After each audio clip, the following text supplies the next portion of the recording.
Hey everyone, Gobotch here, back today with a brand new news update for Warface Breakout. As I've woken up this morning on the 18th, again, I didn't expect to see the Xbox update out and about this morning, but it is out officially. I'll check back to the channel a little bit later today. I will have my first impressions of Season 1 gameplay up here on the channel for you all, but today, this first morning's update is all about the patch, the new patch that's come out alongside the update, alongside Season 1. So we're going to dive in today, in today's episode, and talk about all the things that were patched into Warface Breakout. I'm going to let you know what you can expect when you boot up the game today. But I thank you all for tuning in. If you enjoyed the video, feel free to leave a like, comment down below. Feel free to join the Gobotch family and subscribe. But without further ado, let's get into the patch notes for Warface Breakout here for the June 18th update that brought us Season 1. So, starting off with the changelog, the most important two things that they noted here was the introduction of Season 1 in ranked matches,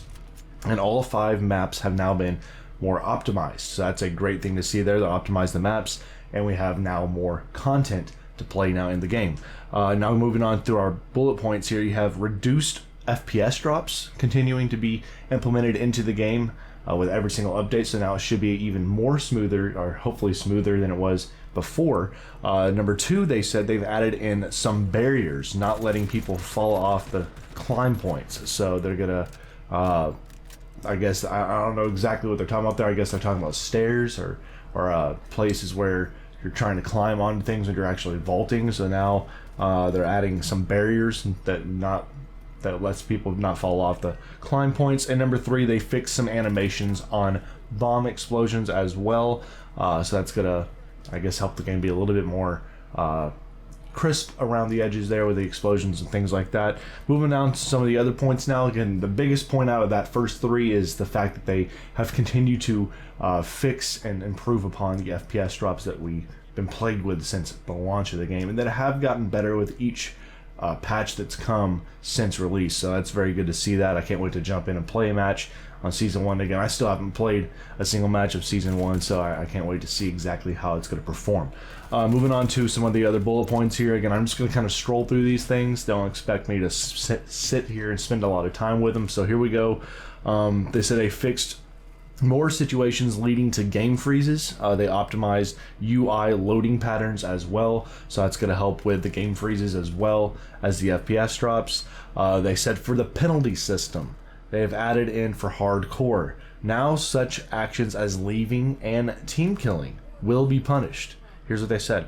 The punishment is cumulative, i.e. it becomes stronger each time. So they haven't expanded exactly what that means, but from what they're saying there, I'm assuming you get a time punishment. I'm assuming that that's what they're talking about there. They didn't say team kill system or anything like that. They didn't say that there's a reverse kill system, which is something I suggest and hope that they eventually do.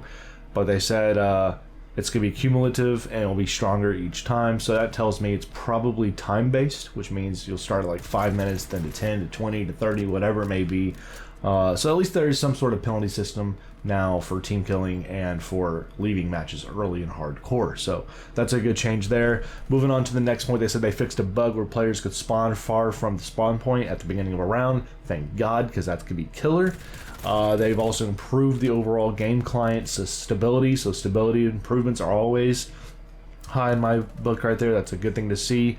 The bomb defuse marker now is always a higher priority than weapon markers. So now when there's a weapon next to the bomb and you're trying to defuse, you will get the defuse button over the pick up weapon button now. So that's a good thing. There's a small thing, but it can play into some big moments. So I'm happy to see they've made those changes as well. And by the way, I'll have all these patch notes down below in the comments or the description. So if you want to read through them yourself, you may do so. Okay, so moving on from there, they said players are now properly sorted in the scoreboard during the game. So now when you're in the scoreboard, you're not going to see like you're the top fragger, you have the most XP. You're not going to see your name at like 2nd or 3rd. They finally fixed the scoreboard now, so everything should reflect properly based off your XP you have in match. So that's a good thing there for those that are a little bit OCD like me with those situations and things like that. All right, you now receive a special notification when you hit the enemy's helmet. So now we have special indicators depending on where you hit people now. So if you hit a headshot on somebody's helmet, I guess it would get a little bit different indicator. That way you know you're aiming for that headshot and you got that headshot going on right there with the helmet hit. So that's a good thing to see there, a little small improvement. Another thing here, all damage sources are now indicated in the damage counter. So now they fixed, or they say they fixed the damage counter. So all damage will now be indicated. So if I get, let's say I get hit for 50 damage from the MPX and then 50 damage from a pistol and then a little bit finished off from a frag, all of that should be, when I'm killed, all of that should be now reflected in the damage counter when I die. It should show me all of my damage, how I got killed, and from where. So I'm excited for that because now I can basically see like, oh, okay, I got a little bit there, a little bit there, a little bit here. And it lets me know what really killed me out there. So that's a good thing that they added that in. They also added in more information, more accurate information in the damage counter. So now you're not going to get killed by an MPX and it still says you got killed by an MP5. I mean, I've had situations like that where I've gotten killed by definitely something that was much more powerful than a pistol, but it said I got killed by a pistol, which is just ridiculous. So they said they fixed that. That's a good thing as well. You also may now reconnect to hardcore matches if you were disconnected. So that's a good thing for those players that were disconnected. Now you're not going to be, you're not going to be punished for that. Now you can rejoin, reconnect back in progress in that match if you do get kicked out or booted. All right, moving on over to some other points here. We're almost done. Again, this one now is weapon balance. This is the first weapon balance update we've seen since launch, so this is pretty big, especially the ranked now hitting. They said they've decreased the price of ARs, machine guns, and shotguns. Now, when we're talking about machine guns, we're not talking about SMGs. This is talking about the LMGs. Okay, so they've decreased the price across the board for 3 categories. They've left alone the snipers, they've left alone the pistols, they've left alone the SMGs, but assault rifles, ARs, the LMGs, and your shotguns have now all have decreased prices, which means now hopefully more people will start buying those weapons. Because again, I like some of the ARs, I like the Enfield, I like the FAMAS, I like sometimes I like rolling around with the SCAR. It just depends, but they've cost so much. I mean, to put it in perspective, you can buy the max, the LWRC SMG, okay, the best SMG out there, 2,500 credits.